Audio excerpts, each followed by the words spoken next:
Welcome to the 14th Digital Marketing Institute, presenting most advanced digital marketing course in Pakistan. Register now.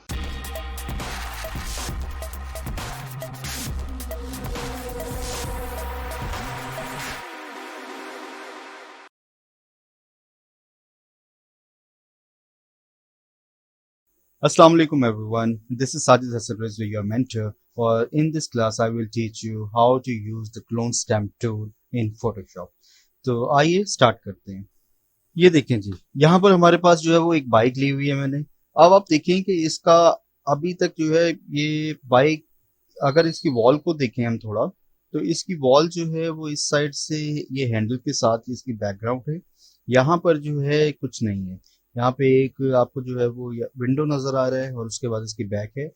अगर हम चाहें तो इतने portion इसको दोबारा से रिवाइव कर सकते हैं और यहाँ से इसकी दोबारा सिलेक्शन ली जा सकती है और सेम चीज हम क्लोन स्टेम्प से दोबारा बना सकते हैं। तो आइए देखते हैं कि क्लोन स्टेम्प जो है वो इसको कैसे ठीक करता है और हम इसको क्या कर सकते हैं। तो मैं यहाँ पर जो है इसकी लेयर को, इसको पहले जो है इसकी कॉपी ले रहा हूँ। ओरिजिनल लेयर को मैं ऑफ कर रहा हूँ। इस कॉपी से मैं यहाँ पर एक न्यू लेयर ले रहा हूँ और यहाँ पर क्लोन स्टेम्प टूल को अप्लाई कर रहा हूँ। मैं क्लोन स्टेम्प टूल में जाता हूँ। क्लोन स्टेम्प टूल लेने के बाद अब देखिए मेरे पास यहाँ पर कुछ ऑप्शंस आ रही हैं।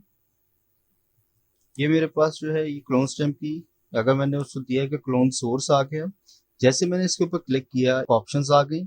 यहाँ पर वो मुझे क्या कह रहा है कि आपका फ्रेम जो है उसका ऑफसेट लेना है, आपकी वेट और हाइट क्या होगी, और कुछ यहाँ पर ऑप्शंस मौजूद। इसमें मैं क्लोन को रिपीट कर सकता हूँ, कभी एक क्लोन, उसके बाद मैं किसी और जगह क्लोन ले लूँ, मैं फिर किसी और जगह से क्लोन ले सकता हूँ। तो इस तरह मैं क्लोन को भी रिपीट कर सकता हूँ। अगर लॉक फ्रेम करना चाहूँ तो मैं लॉक फ्रेम कर दूँ, वरना ऑफसेट लेना चाहूँ तो मैं इसका 90 डिग्री के ऊपर ऑफसेट भी ले सकता हूँ। इस पॉइंट के ऊपर मैं ऑल्ट की मदद से थोड़ा सा मैं इसका कर लेता हूँ। मैं ऑल्ट की मदद से क्लिक कर रहा हूँ और क्लिक करने के बाद ये देखिएगा यहाँ पर एक मैं आपको आज सेटिंग बताने लगा हूँ कि क्लोन सोर्स के अंदर यहाँ पर अगर हमने इसका डायरेक्शन इधर करनी है तो जैसे मैं यहाँ पर क्लिपिंग शुरू करता हूँ वो हमारा एज इट इज क्लिपिंग कर देगा और उसको रिपीट कर रहा है। जबकि हमने इसकी डायरेक्शन चेंज करनी है। डायरेक्शन चेंज करने के लिए मैं क्या करूंगा कि मैं यहाँ पे इस बटन पे क्लिक कर दूंगा। जैसे ही क्लिक करूंगा तो अब ये मेरा फ्लिप कर जाएगा। तो अब हम जो है यहाँ पर अप्लाई करते हैं अपना। मैं पहले यहाँ से पॉइंट ले रहा हूँ। इस पॉइंट से मैंने करना है तो ये देखिएगा कि मैं यहाँ पर मुझे थोड़ा सा नजर आ रहा है कि मेरा एंगल ठीक नहीं है। तो मैं इसका थोड़ा सा एंगल जो है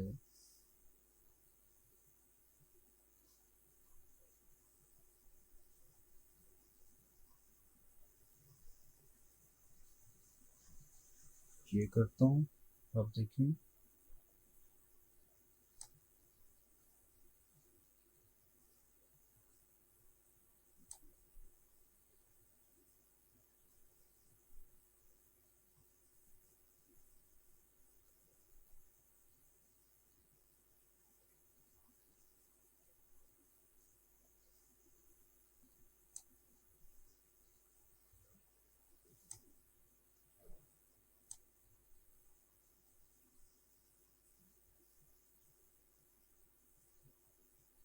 ये देखिए जी, जैसी हमने यहाँ पर थी एज इट इज हमने क्लोन यहाँ पर कर दिया और उसको इतना स्पेसिफिकली किया कि आप यहाँ पर देख सकते हैं कि उसका ये भी बिल्कुल एग्जैक्ट वैसा आ गया, ये डिजाइन भी वैसा आ गया और हमारी सीट भी सेंटर से क्लोन हो गई है और सिटिंग कैपेसिटी भी हमारी चेंज नहीं हुई।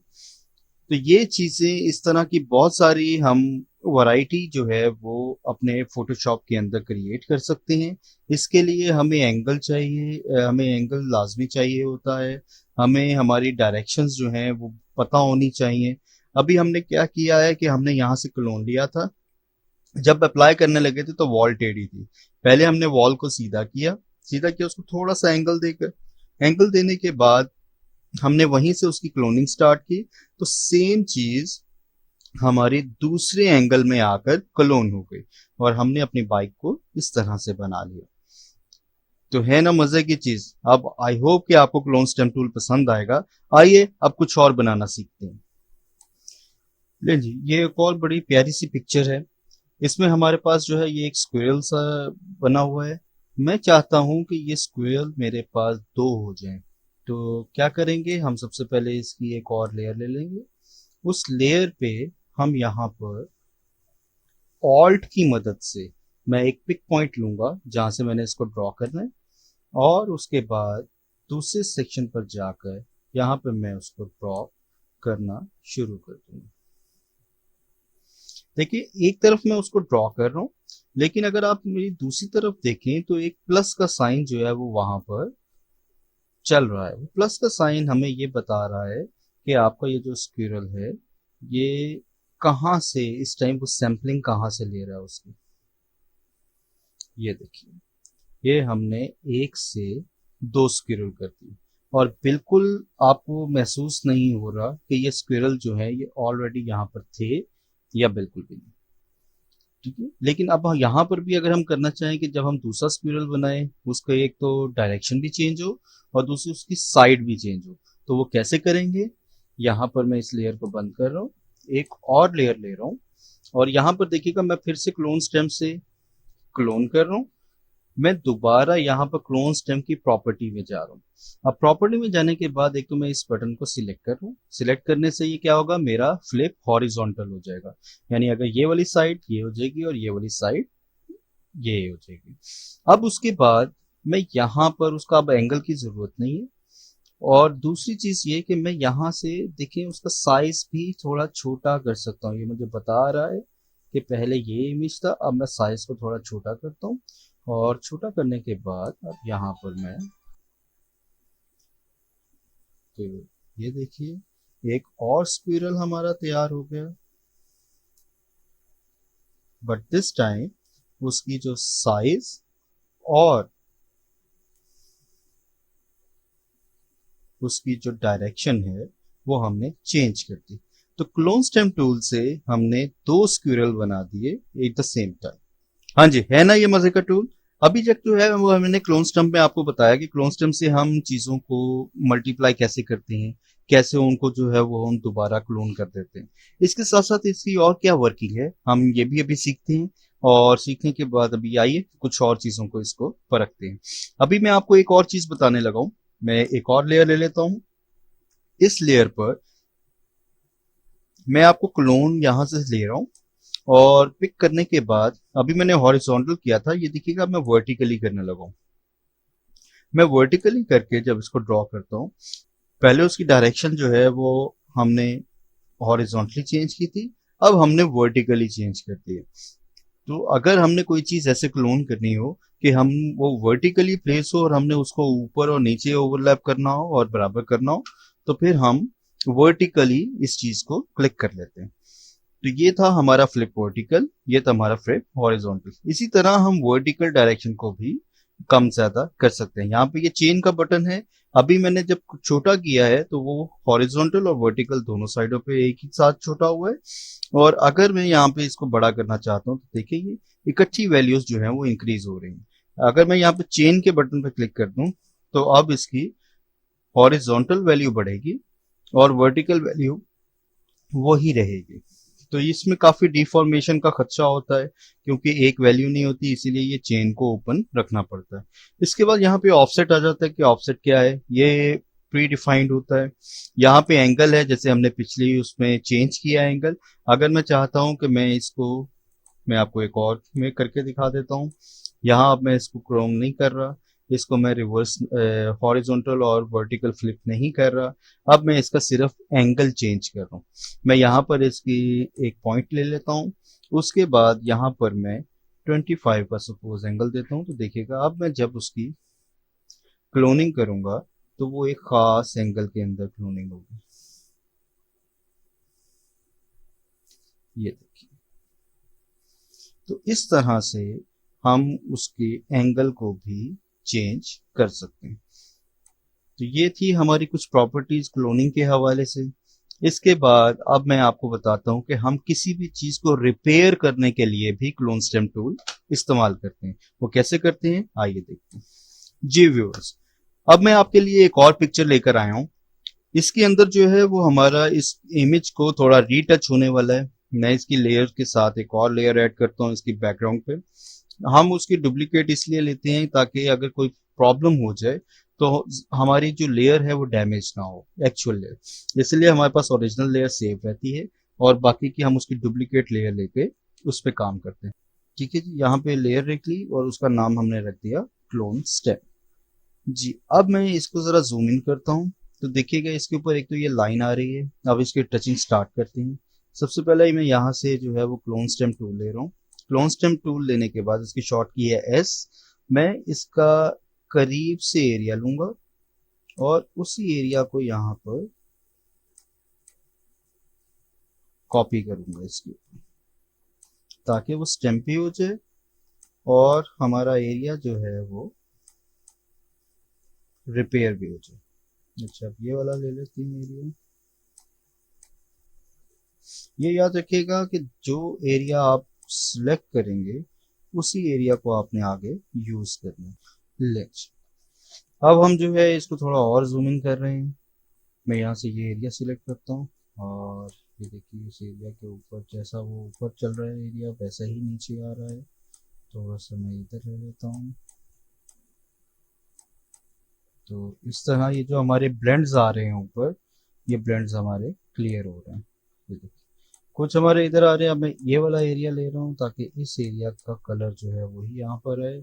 यहाँ पर कुछ ये वाला एरिया का कलर आएगा, इधर कुछ ये वाला एरिया हम कॉपी करेंगे। जब हम यहाँ पर आ गए थोड़ा सा, अब ये देखिए मैं यहाँ पे ये एरिया थोड़ा सा ले रहा हूँ। हमें थोड़ी थोड़ी इंस्टेंट के बाद अगर कलर चेंज हो रहे हैं तो हमें एरिया के कलर्स को भी खुद भी चेंज करना है। ये यहाँ से ये एरिया लेते हैं, फिर आगे आ जाते हैं इधर कुछ ये एरिया हम डिफाइन करते हैं, ये देखिए। और यहाँ आते हैं तो कुछ ये एरिया इतना ले रहे हैं। अब यहाँ पर हम ये वाला एरिया चूज करते हैं।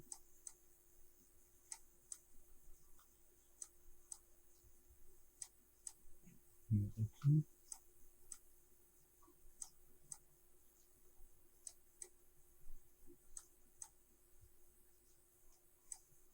और यहाँ से एरिया लेके तो ये हम इस तरह से कवर करें। इसको जूम आउट कर रहे हैं, देखिए इतना एरिया हमने क्लियर कर दिया। अब ये ऊपर वाला एरिया रह गया जो उसके यहाँ पर और लिप्स के ऊपर आएगा। मैं इधर से उठा रहा हूँ और यहाँ से इसको लिप्स तक हम ये करेंगे। अब थोड़ा सा वो जो लिप्स के ऊपर आया यहाँ से मैं थोड़ा सा इसको और छोटा कर रहा हूँ, लिप्स की डायरेक्शन ले रहा हूँ। तो ये देखिए यहाँ से भी हम इसको ठीक कर सकते हैं। थोड़ा लिप्स को लेके जो ये हम ऐसे लिप्स के ऊपर भी कर सकते हैं। अब उसके बाद ये टीथ का एरिया लूंगा थोड़ा सा, फिर यहाँ ये वाला एरिया ले लेंगे, इधर से हम ये वाला एरिया उठाएंगे और यहाँ से ये वाला एरिया लेके इसमें थोड़ा सा ऐड कर देंगे। फिर इन लोअर लिप्स का पोर्शन ये देखिए, उसके बाद ये वाला पोर्शन आ गया। अब यहाँ से लेते हैं एरिया कुछ इस तरह से करते हैं, फिर इस वाले एरिया को इधर से मैनेज करते हैं इस तरह से, और बाहर की साइड पे नीचे से मैनेज कर रहे हैं एरिया।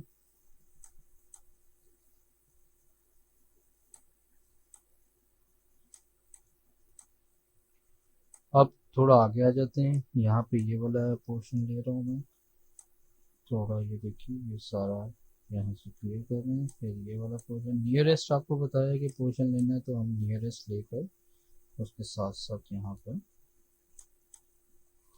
कवर करना है। जितना हम नियरेस्ट लेंगे उतना हमें ये बेनिफिट मिलेगा कि हमारा इमेज जो है वो बेहतरीन किस्म का एडजस्ट होगा, क्योंकि कलर कहीं से अगर चेंज हो गया तो वो एक्चुअल नहीं लगेगा, और इसमें एक्चुअल कलर लगना जो है वो बहुत ज़्यादा ज़रूरी है। अब ये वाला पोर्शन ले रहे हैं, थोड़ा सा ये कर रहे हैं इसके ऊपर भी। यहाँ पे देखिएगा अब इसकी नेक के ऊपर, और ये थोड़ा सा फेस के ऊपर यहाँ से आ रहा है, और हम ये भी क्लियर करते हैं। ये थोड़ा सा यहाँ से ले लेते हैं।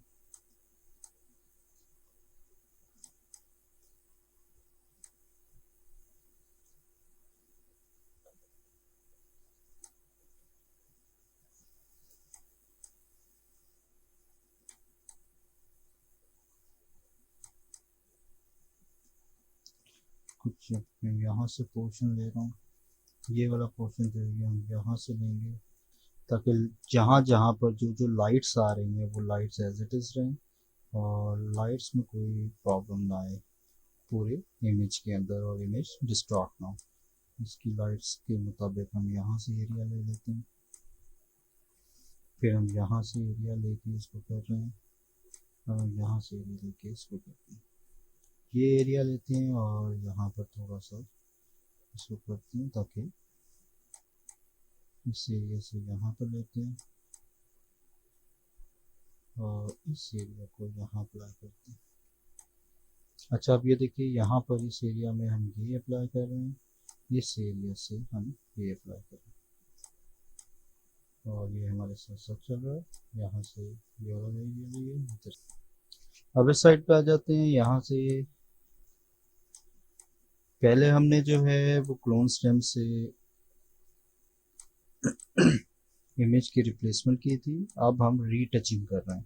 तो रीटचिंग में और रिप्लेसमेंट में बस इतना ही फ़र्क है कि रिप्लेसमेंट में हम एरिया को ठीक करते हैं, और जबकि कॉपी में हम एज इट इज़ शेप वहाँ पर कॉपी कर देते हैं।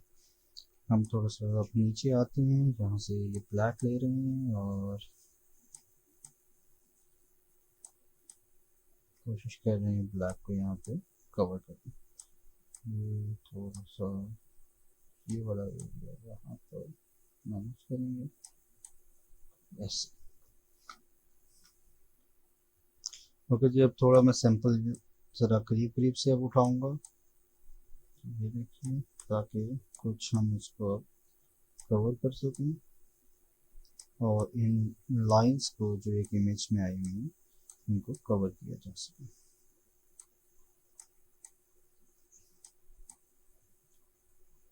यहाँ पर ये area as it is cover करेंगे।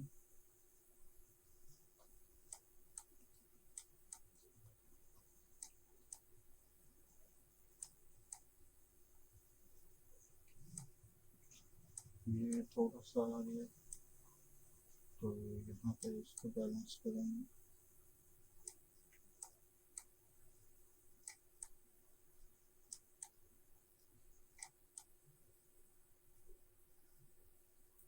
ये हमने इस तरह से ठीक करना। अब ये नीचे वाला पोर्शन है, इसको लेते हैं और ये देखिए इसको हम कॉपी कर रहे हैं। ये हमारा सारा कॉपी हो गया। तो यहाँ से ले रहा हूँ, तो ये कुछ नहीं, इस तरह से कॉपी हो रहा है।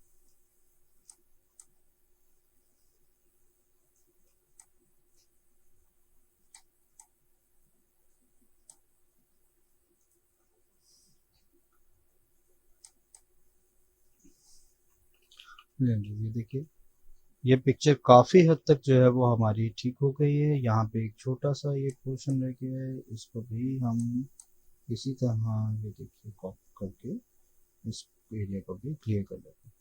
अब मैं आपको लेयर जो है उसको ऑफ करके दिखाता हूँ। ये देखिए, ये इस तरह का इमेज था, इसको हमने काफ़ी हद तक इम्प्रूव कर लिया। तो ये हमने अभी रीटचिंग की है। रीटचिंग में हमने इसके क्रैक्स को ख़त्म किया है, उसकी फेस के ऊपर जो लाइंस आ रही थी उनको रिमूव किया है। अभी रीटचिंग में और बहुत सारी चीज़ें आती हैं। हमने आज जो पढ़ा वो है क्लोन स्टेम टूल, और क्लोन स्टेम टूल से हमने पहले पढ़ा कि हम क्या कर सकते हैं। हमने अपनी बाइक के इमेज को कैसे दो पोर्शन को इकट्ठा किया और एक मैनिपुलेशन तैयार की। उसके बाद हमने जो है वो बियर को बनाया, फिर बियर का हमने देखा कि उसकी डायरेक्शंस को हम चेंज कैसे कर सकते हैं, एंगल को चेंज कैसे कर सकते हैं। और इस तरह से अब तीसरा इसका फंक्शन जो है वो है रीटेचिंग का, और वो हमने देखा कि हमने रीटेचिंग को कैसे की। तो आई होप कि आज की क्लास आपको पसंद आई होगी, और आइए अगली क्लास में एडोब फोटोशॉप में कुछ नए टूल्स के साथ सीखते हैं। तब तक के लिए अल्लाह हाफिज।